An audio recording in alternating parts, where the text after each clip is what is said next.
నా పేరు శ్రీనివాస్. ఏం చేస్తా ఉంటారండి? నేను అకౌంటెంట్గా చేస్తాను. సార్, ఈ కూటమి ప్రభుత్వం వచ్చి 2 ఏళ్ళు అవుతా ఉంది. రేపు నెలతో ఎలా ఉంది సార్ ఈ పరిపాలన వచ్చి ఇన్ని రోజులు నడుస్తా ఉంది? ఏమన్నా అట్లా వాళ్ళు ఇచ్చిన బాధ్యత ప్రకారం నడుస్తుంది ఈ గవర్నమెంట్ వచ్చిన తర్వాత? అంటే యాక్చువల్గా క్యాపిటల్ పరంగా అయితే వాళ్ళు చేస్తున్నారు. యాక్చువల్ క్యాపిటల్ అంటే ఈ ఏరియా కృష్ణా, గుంటూరు ఈ సైడ్ అంతా డెవలప్ అవుతున్నారు. బట్ అనుకున్నంతగా ఇటువైపు వాళ్ళు చెప్పినంత ఇది లేదు. అంటే వాళ్ళు మామూలుగా అయితే ఏ పొలిటికల్ పార్టీ అయినా దీంట్లో వస్తూ ఉంటారు. అభివృద్ధి సంక్షేమం అనే వాళ్ళు గత గవర్నమెంట్ అయినా మేము ఓన్లీ సంక్షేమం అని చెప్పి వచ్చారు. అది నిజంగానే అభివృద్ధి సంక్షేమం ప్రకారం నడుస్తుంది ఈ గవర్నమెంట్? లేదు ఆయనలాగా పట్టణకి లేదా కలిసేసి వెళ్ళిపోతా ఉన్నారు బయట కాస్త సంక్షేమం కానీ మిగతా ఏదైతే మామూలుగా పెట్టుబడులు తీసుకురావడం ఫెయిల్యూర్ అయిందంటారు, లేకపోతే పెట్టుబడులు తీసుకొస్తున్నారు? టైం పడుతుంది. ఇన్వెస్ట్మెంట్స్ అవి తీసుకొస్తున్నారు, చేస్తున్నారు. టైం పడుతుంది కదా, వెంటనే 2 years అయింది కదా, ఇంకో 2 years అయితే దాని రిజల్ట్స్ వస్తాం. అదే మరి ఇక్కడ 5 ఏళ్ళు టైం ఇచ్చే లోపల ఏం చేయగలరంటారు ఈ గవర్నమెంట్ వచ్చింది? వాళ్ళు చెప్పిన ఆ క్యాపిటల్ కనుక వాళ్ళు సఫిషియెంట్ గా కంప్లీట్ చేయగలిగితే, అట్లీస్ట్ మేజర్ వర్క్ కంప్లీట్ చేయగలిగితే ఆటోమేటిక్ గా కాంపౌండ్. అంటే ఇక్కడ మనం చూస్తున్న అపోజిషన్ పార్టీ వాళ్ళు విమర్శించేది ఏమంటే రాష్ట్రంలో సంపద అన్నది తీసుకుని అమరావతి పెడతా ఉన్నారు, అక్కడే ఖర్చు చేస్తామని చెప్పి మాట్లాడుతూ ఉన్నారు కదా, ప్రజలు పట్టించుకోవట్లేదు అనే వ్యవహారంగా మాట్లాడుతూ ఉన్నారు. నిజం అంటున్నారు. అది చెప్పలేను, నాకు తెలియదు. కానీ క్యాపిటల్ కన్స్ట్రక్ట్ చేయాలంటే ఇన్వెస్ట్మెంట్ చేయాలి, కొంత డైవర్షన్ ఉంటుంది. అంటే ఇప్పుడు అదే నేను ఇంకా మాట్లాడు నాయకుల మధ్య మీరు ఏం చూసారు, వ్యత్యాసాలు ఏం చూసారు? గత గవర్నమెంట్ లో ఉన్న నాయకులు కానీ ఇప్పుడు ఉన్న నాయకులు వ్యత్యాసాలు మీకు ఏం కనపడుతుంది? వాళ్ళ పరిపాలన విధానాన్ని ఎలా చూస్తారు? అంటే ఒక్కొక్క లీడర్స్ ఒక్కొక్క ఎయిమ్ ఉంటుంది వాళ్ళకి. ఒకళ్ళు వెల్ఫేర్ గురించి ఆలోచించవచ్చు, ఒకళ్ళు డెవలప్మెంట్ గురించి ఆలోచించవచ్చు. Both are different. సో మనం గెట్ చేయలేము ఇమీడియట్ గా వాళ్ళు తక్కువ వాళ్ళు తప్ప అని చెప్పడానికి వీలు లేదు.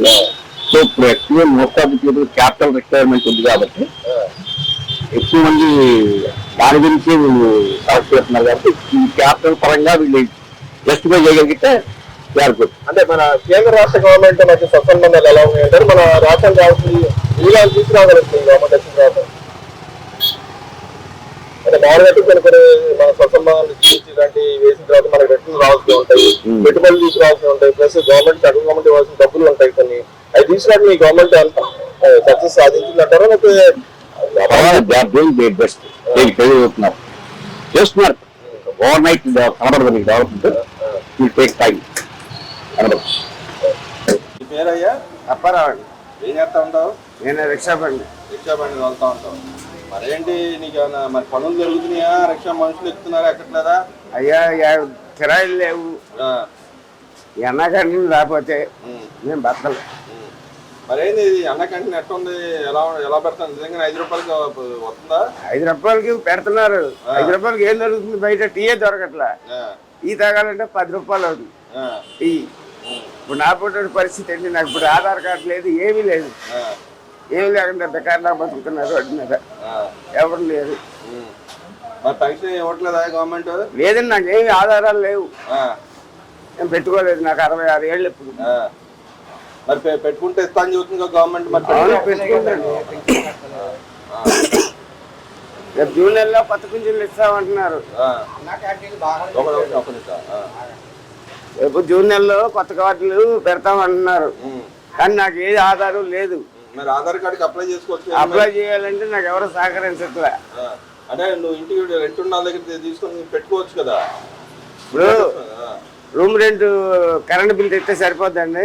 కరెంట్ బిల్లు, నీ ఓటర్ ఐడి కార్డు ఉంటే. వాటర్ లేదు, అదే చెప్పేది ఏంటంటే ఓటర్ ఐడి కార్డు అప్లై చేసుకోవచ్చు. నాకు ఏది లేదు. ఓటర్ ఐడి కార్డు పెట్టుకుని ఇస్తుంది కదా గవర్నమెంట్. మరి అదేనండి, రేపు ఎలక్షన్ ముందు పెట్టాలి. ఎలక్షన్ ముందు కదా, ఇప్పుడే ఇస్తారు ఆల్రెడీ, పెట్టుకోవచ్చు. అంటే ఇప్పుడు మా డోర్ నెంబర్ కరెంట్ బిల్ తీసుకెళ్ళి సరిపోద్దా? సరిపోద్ది. సరే, మరి ఏది గవర్నమెంట్ వచ్చిన తర్వాత ఎలా ఉంది? నీకు పనులు దొరుకుతున్నాయా లేదా? పనులకి ఏమి ఇబ్బంది లేదు, తిండికి ఇబ్బంది లేదు, అన్ని బాగున్నాయి. 3 పూట్ల శుభ్రంగా తింటున్నారు. మరేంది ఇక్కడ ముష్టి భోజనం పెడుతున్నారంట కదా, నిజంగా ముష్టి భోజనం ఇది? అన్న క్యాంటీన్లో పెట్టేదంతా ముష్టి భోజనం అంట కదా. ఎవడో ఇష్టం లేనివాడు చెప్తాడండి. అంటే నాయకులే చెబుతున్నారు, పెద్ద పెద్ద నాయకులే అంటాం. వాళ్ళు చెప్తారు ఇష్టం లేక. ఎందుకు అంటావు? ప్రభుత్వాన్ని కూల్చేయాలని. నిజంగా కూలిపోతారు, కూల్చేస్తే ఏంటి కూల్చేస్తారు? ఆడవాళ్ళు ఎక్కడ అవుద్ది? అది ఇంకా బయటికి రాలేరు. కూల్చేస్తామన్నాడు ఆడే కూలిపోతాడు. మరి అధికారులు నేనే వస్తాను, వస్తాడు వస్తాడు. మరేంటి ఈ గవర్నమెంట్ వచ్చిన తర్వాత పేదలు ఎవరు బతకలేదు, ఇబ్బంది పడతా ఉన్నారని చెబుతున్నారు. ఏమండి ఇష్టం లేనప్పుడు రకరకాలుగా మాటలు వస్తాయి. ఇప్పుడు భార్య భర్తలకు పర్లేదు అనుకో, ఏమంటాం? అది మంచిది కాదు అంటాం. కానీ అది తప్పు చేయదు, కానీ మనమే దాన్ని తప్పు చేపిస్తాం. మరి ఆయన ఏమైనా సంక్షేమం ఇస్తా అంటాడు, సంక్షేమం ఇస్తాను అభివృద్ధి చేయని అంటున్నాడు. మరి ఇలాంటి సంక్షేమం అభివృద్ధి చేస్తా అంటాడు. అన్ని రోడ్లన్నీ బర్రెలు గొర్రెలు దొరకడానికి పనికొస్తాయి. అని వస్తాయి. ఏ రోడ్డు బాగుంది 5 ఏళ్ళు? మరి ఇప్పుడు ఏ రోడ్డు ఏముంది? ఇప్పుడు 6 నెలలు అన్ని రోడ్లు పోసారుగా. 6 నెలలు ఆ రోడ్లన్నీ తయారైంది కదండి ప్రభుత్వం రాగానే. మరి ఇప్పుడు ఏ ఊరు చూసినా సిమెంట్ రోడ్లు వేస్తున్నారు, పల్లెటూర్లకు కూడా రోడ్లు పోస్తున్నారు. మరి ఇలా చేయాలంటే ఆయన వాళ్ళు ఎక్కడైతే మరి అప్పులు తెచ్చి చేస్తున్నాడు. అప్పులు చేస్తాడు, తప్పులు చేస్తాడు, అవన్నీ మనకెందుకు పని చేస్తున్నాడా లేదా? ఆయన ఏదైనా చేయలేమండి. ఈయన చేయలేదు అప్పులు, 1000 కోట్లు చేశాడుగా. మరి ఆ అప్పులు తీర్చొద్దా? ఎవరు కట్టాలంటారు అవన్నీ? మనమే కట్టాలి. మరి ఏం చేస్తాం? ఆయన వదిలేసి వెళ్ళిపోయాడు, మరి కట్టొద్దా? ఒక్క నిమిషం. మరి నిన్నగా మొన్న పెట్రోల్ కూడా ఈ గవర్నమెంట్ పెంచింది, తగ్గట్లేదు. గవర్నమెంట్ అంటే అండి అది కేంద్ర ప్రభుత్వాన్ని, మనకు సంబంధం లేదు. అది కేంద్రం పెంచితే మనం పెంచుతాము. ఈయనేం చేస్తాడు? ఎమ్మెల్యేలు ఏం చేయలేరు, ఎంపీలు ఏం చేయలేరు, సీఎం ఏం చేయలేడు. అంటే నిజంగానే పేద ప్రజల మీద భారం వేస్తుంది ఈ గవర్నమెంట్ వచ్చి పెట్రోల్ ఛార్జీలు పెంచి. ఎవండి భారం అంటే అవతల నెత్తిన మీద కుంపడి పెట్టేసి వెళ్ళిపోయావు.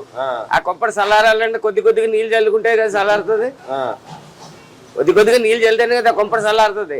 ఆ నెత్తి మీద కుంపడి పెట్టేసి నువ్వు వెళ్ళిపోయావు. మరి ఆ కుంపడి చల్లారాలిగా. చల్లారాలంటే కొన్ని రోజులు పడుతుంది. మరి ఏంది అమరావతికి ఖర్చు చేస్తాడు, ఇంకెక్కడ ఖర్చు చేయట్లేదు అని మాట్లాడుతున్నారుగా. ఎన్నైనా మాట్లాడతారండి చేతకాని వాళ్ళు. ఎవరు చేతకాదంటావు?